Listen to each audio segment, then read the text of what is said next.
नमस्कार साहब, सभी लोगों को कंप्यूटर कथा में आप सभी लोगों का स्वागत है। टॉपिक चल रहा है अपना हार्डवेयर। मैं हूं संभव जैन और सवाल है पहला साहब। टॉपिक मतलब आज का पहला कि अस्थायी रूप से जो डेटा संग्रहित होता है यानी टेम्परेरी। अस्थायी का मतलब होता है दोस्तों टेम्परेरी। टेम्परेरी रूप से जो डेटा कलेक्ट हो जाता है उसके लिए उपयोग किए जाने के लिए कौन सा शब्द इनमें से होगा। तो ये बहुत सरल सवाल है, आप सभी जानते भी होंगे कि जो कैश मेमोरी होती है, कैश मेमोरी, कैश डेटा कह लो, कैश मेमोरी कह लो, ये टेम्परेरी होती है। टेम्परेरी मेमोरी होती है, टेम्परेरी डेटा होता है। तो इसीलिए क्योंकि बात टेम्परेरी की थी तो आंसर हो जाएगा सीधे सीधे कैश डेटा। कैश जो शब्द होता है वो अपने आप में टेम्परेरी मेमोरी की तरह इस्तेमाल होता है। कैश हम लोग पैसा रखते हैं, कैश मतलब पैसा रखते हैं कि नहीं रखते, तो हमारा पैसा टेम्परेरी है, आज है कल नहीं है ना। इसीलिए तो आप याद रखना कि कैश जो होता है वो टेम्परेरी है। तो आंसर हो जाएगा कैश। अगला सवाल आपकी स्क्रीन के ऊपर ये रहा। कौन एक प्राइमरी स्टोरेज डिवाइस है? इनमें से कौन सा एक प्राइमरी स्टोरेज डिवाइस है? दो तरह के दोस्तों होते हैं, एक होता है प्राइमरी और एक होता है सेकेंडरी। ठीक साहब, दो तरह की मेमोरी होती है, प्राइमरी और सेकेंडरी। प्राइमरी मेमोरी में आपका रैम, ठीक साहब, रोम, ये सब प्राइमरी मेमोरी में आते हैं।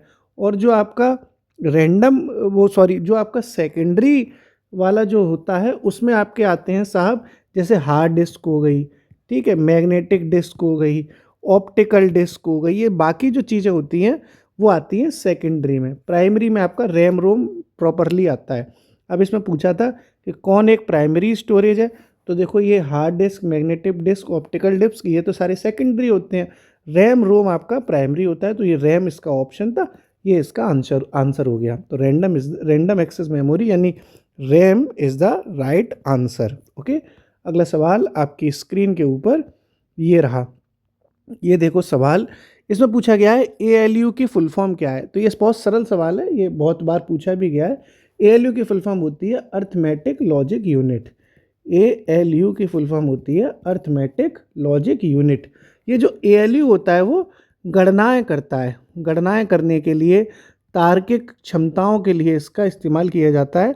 कैलकुलेशंस वगैरह करने के लिए ALU का इस्तेमाल होता है, जिसकी फुल फॉर्म होती है अर्थमेटिक लॉजिक यूनिट। ओके साहब, अगला सवाल आपकी स्क्रीन के ऊपर ये रहा। ये सवाल अच्छा है।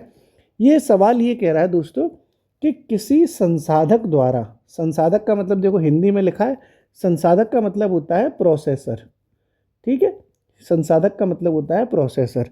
किसी प्रोसेसर के द्वारा, किसके द्वारा? प्रोसेसर के द्वारा प्रति सेकंड की जा सकने वाली संक्रियाओं की संख्या का निर्धारण किसके द्वारा किया जाता है?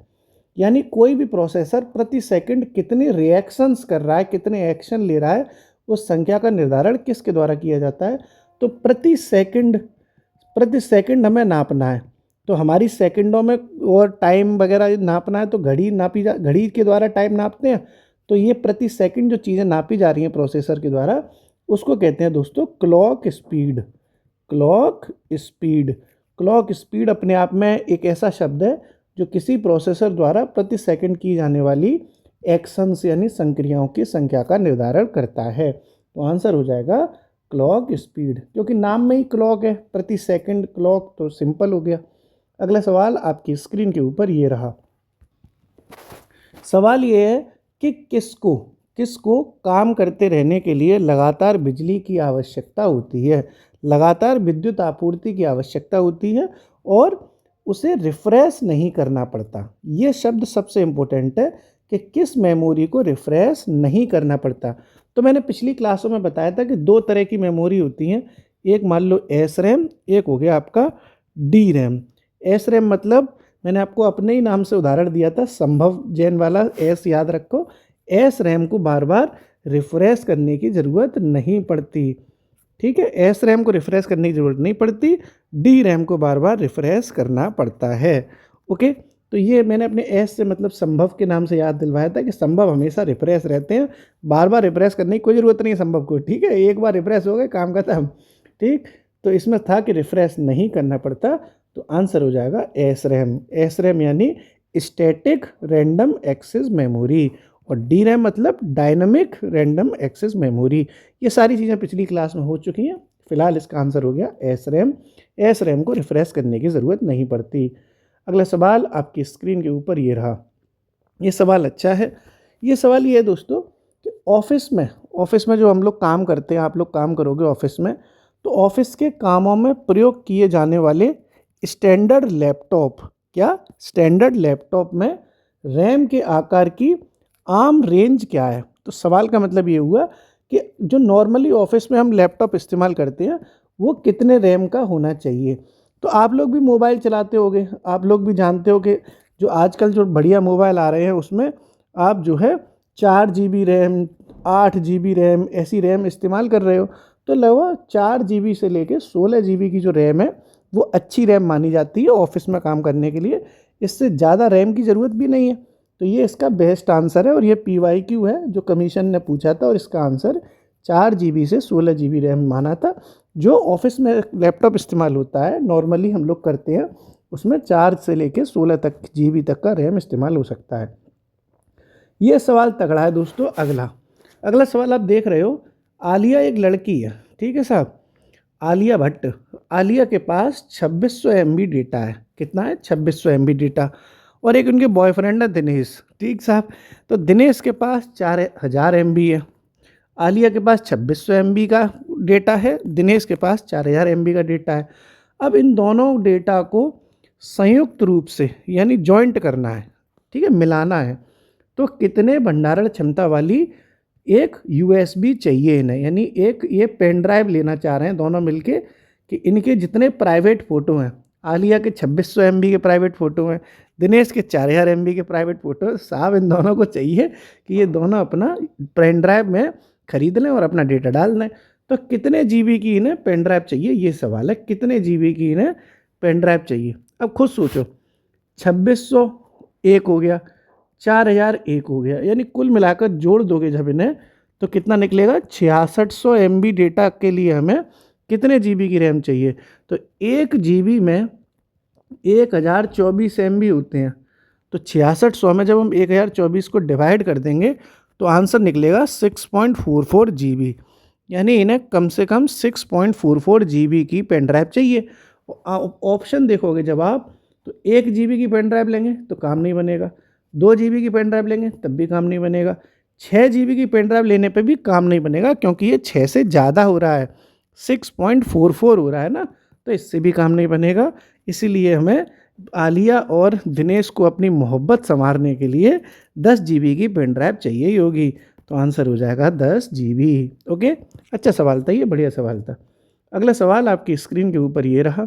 ये पूछा गया है कि कौन सी मेमोरी अर्धचालकों द्वारा आधारित नहीं होती है। अर्धचालक को क्या कहते हैं? सेमीकंडक्टर। यानी कौन सी मेमोरी सेमीकंडक्टर पर बेस्ड नहीं है। तो दोस्तों कई तरह की मेमोरी होती हैं। एक होती है सब आपकी मेन मेमोरी, ये सेमीकंडक्टर पर बेस्ड होती है। एक होती है आपकी कैश मेमोरी, ये भी सेमीकंडक्टर पर बेस्ड होती है। और एक होती है आपकी रजिस्टर्ड्स मेमोरी, ठीक है, रजिस्टर्ड मेमोरी, रजिस्टर वाली, ये भी जो है सेमीकंडक्टर पर बेस्ड होती है। लेकिन जो सेकेंडरी मेमोरी है ये जो है सेमीकंडक्टर पर बेस्ड नहीं होती। तो आंसर हो जाएगा इसका द्वितीयक मेमोरी, यानी सेकेंडरी मेमोरी अर्धचालकों पर आधारित नहीं होती। ठीक है, सेकंड हैंड वैसे ही क्या आदि चालक पर होगी, ठीक साहब, सेकंड हैंड है ना, सेकेंडरी ऐसे याद करने के लिए आप ध्यान रखना कि सेमीकंडक्टर पर सेकंड वाली जो मेमोरी होती है वो बेस्ड नहीं होती। ओके साहब, अगला सवाल आपकी स्क्रीन के ऊपर ये रहा। ये अच्छा सवाल है। CPU का वह भाग जिसमें सर्किटरी लगा होता है, सर्किट्स लगे होते हैं, और वो पूरा प्रोग्राम जो है निष्पादित करता है और कंप्यूटर सिस्टम को निर्देशित करता है और विद्युत संकेत का प्रयोग करता है, वो कौन सा भाग है? सीधी आप समझो कि CPU का ऐसा कौन सा भाग जो विद्युत संकेत का प्रयोग करता है, विद्युत संकेत का, ठीक है, और वो दोस्तों भाग होता है क्या? Control unit. वो होता है आपका कंट्रोल यूनिट। ऑलवेज रिमेंबर, जो बिजली का इस्तेमाल कर रहा है कंप्यूटर के लिए वो है आपका कंट्रोल यूनिट। तो आंसर हो जाएगा इसका ये गया, control unit. Okay, control unit जो है वो CPU के लिए विद्युत संकेतों का इस्तेमाल करता है। ओके साहब, अगला सवाल आपकी स्क्रीन के ऊपर ये रहा। अगला सवाल ये है कि क्या एक संसाधक के आंतरिक डेटाबेस में बिट्स की संख्या होती है? बहुत तगड़ा सवाल है। संसाधक मतलब प्रोसेसर, ठीक है। और ये पूछा गया है कि डेटाबेस में बिट्स की संख्या होती है जिसे संसाधक एक बार में संसाधित कर सकता है। हिंदी में लिखा है इसलिए थोड़ा तगड़ा लग रहा है आपको। बाकी एक बहुत सिंपल सवाल ये है कि एक टर्म होता है कंप्यूटर में, उसको कहते हैं दोस्तों वर्ड लेंथ, या फिर इसको वर्ड लेंथ के साथ ही कहा जाता है वर्ड विड्थ। एक ही बात होती है, कहीं आपको वर्ड लेंथ शब्द मिलेगा, कहीं आपको वर्ड विड्थ शब्द मिलेगा। इसका मतलब होता है कि जो बिट, हमारी जो बिट होती है कंप्यूटर में, बिट्स जो होती है ना, बिट्स बाइनरी वाली, तो बिट्स की वह टोटल संख्या जिसे सीपीयू एक ही बार में, एक ही बार में पूरा प्रोसेस कर दे, उसको कहते हैं वर्ड लेंथ। एक तरह से सीपीयू द्वारा एक ही बार में पूरा प्रोसेस हो जाए, उसको कहा जाता है वर्ड लेंथ, वर्ड विड्थ।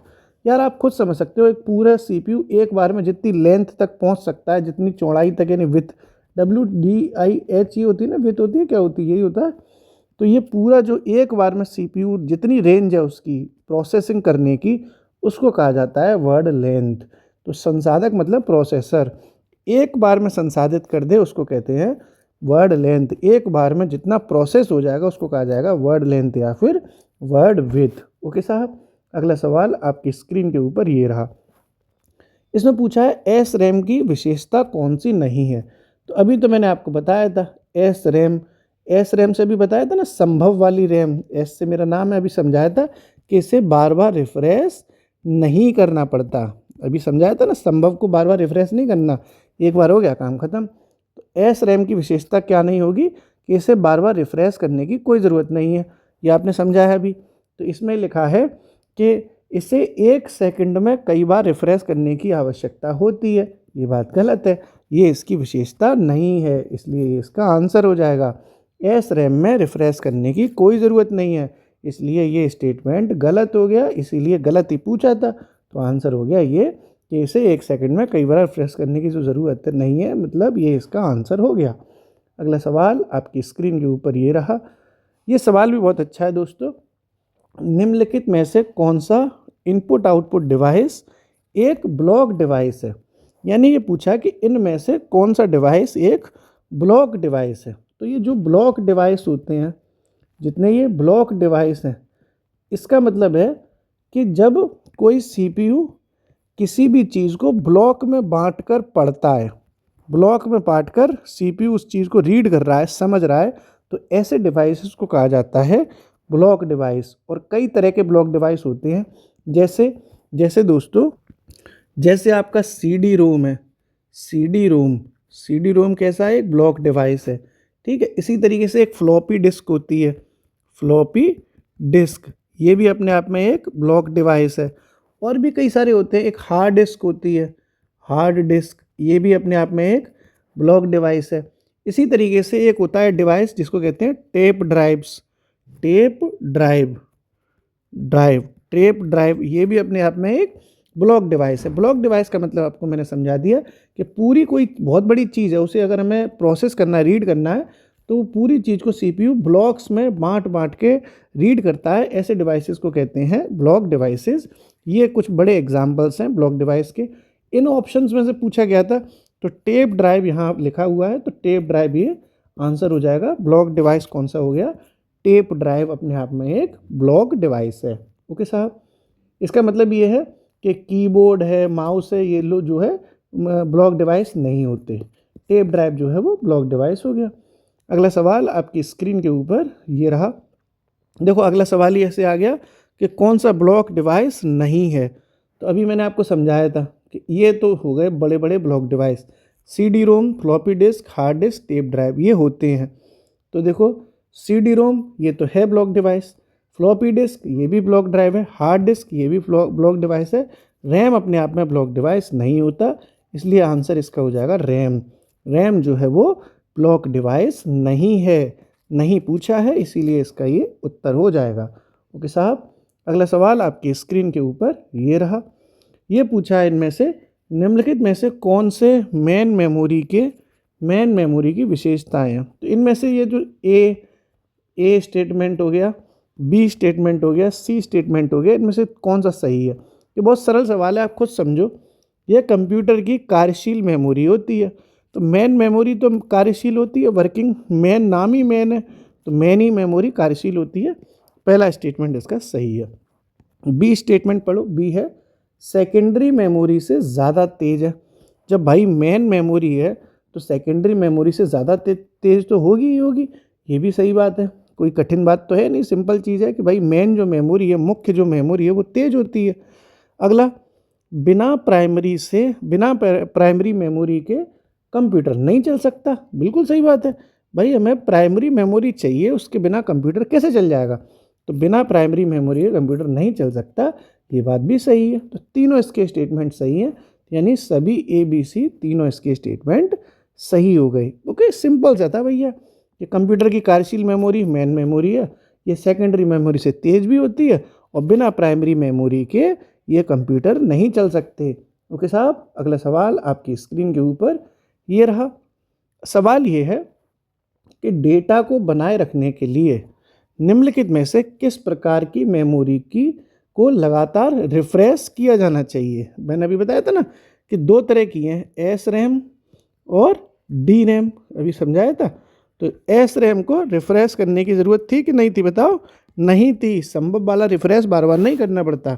जो डी रैम होता है उसे रिफ्रेश करना पड़ता है बार बार। तो सवाल भी है कि लगातार रिफ्रेश किया जाना चाहिए किसको, डी रैम को। तो डी रैम ये गया आपका, सिंपल हो गया साहब, डी रैम को आपको बार बार रिफ्रेश करना पड़ता है। तो ये इसका आंसर हो गया डी रैम। ठीक है, तो क्वेश्चन हो गए अपने इसमें 45, धीरे धीरे 15-20 करके आगे बढ़ रहे हैं, धीरे धीरे कराएंगे, जब लगेगा तो ज़्यादा करा देंगे, एक बार में 100 भी करा सकते हैं। अपना अभी धीरे धीरे करके बढ़ते चल रहे हैं साहब, शुक्रिया। अरे एक कमेंट बताओ पहले। कंप्यूटर के क्षेत्र में पीसीआई की फुल फॉर्म बताओ। चलो, तगड़ा सवाल है। कंप्यूटर के सेक्टर में पीसीआई की फुल फॉर्म क्या होती है, कमेंट जरूर करा करो। ठीक है साहब, हंसते रहो, पढ़ते रहो, मुस्कुराते रहो साहब, शुक्रिया।